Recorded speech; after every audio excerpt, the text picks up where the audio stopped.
Welcome to this edition of Coach's Corner. I'm Chris Canada, and I'll be filling in for Zach By this week, too.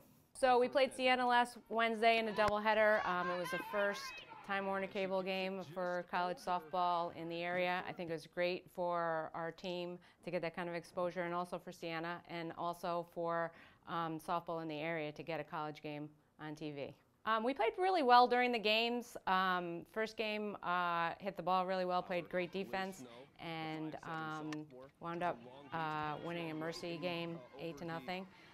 Second game was, we tried to make it a little more exciting for the fans and had a late inning comeback. Alexa Toole hit a 2-run homer in the bottom of the 6th inning, and we came back to win that game 6-4. This past weekend, we played our last home series, a 3-game series against Hartford. We needed to win at least 2 of those games, and we wound up sweeping the series. It was our last home weekend for our 4 seniors, and we entered them Sunday before the game on Sunday.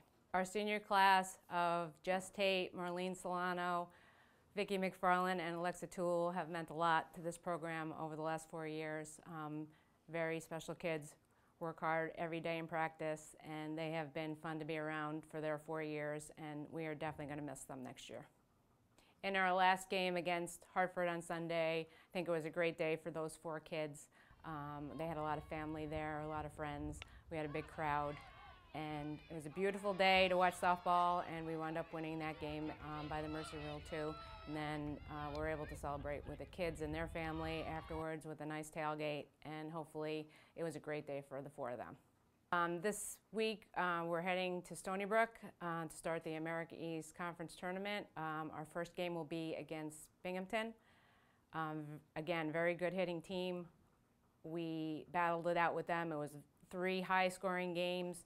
We're going to have to score a lot of runs to win the game against them, and we're going to have to limit their big hits because they have some really tough hitters in the middle of their lineup that hit with power, and we need to play defense all weekend long, and we need to limit the amount of outs that we give them in an inning. We can't give them any extra outs, and we have to help our pitchers out the best we can playing defense behind them, and we know we're going to have to score a lot of runs to beat a high-powered team like that. When you get to the tournament, it's just whoever happens to be playing the best that weekend. I think all 4 teams are pretty evenly matched. Everybody has their strengths, but when you get down to this point in time, everybody's been pretty evenly matched all year long. Anybody can beat anybody at this time of the year. Just whoever's playing well usually wins the tournament. That's going to do it for this week's edition of Coach's Corner. Next week, join us and we'll be recapping the America East Tournament and also previewing Saratoga's summer season up here in beautiful upstate New York. I'm Chris Canada, filling in for Zach By. See you next week.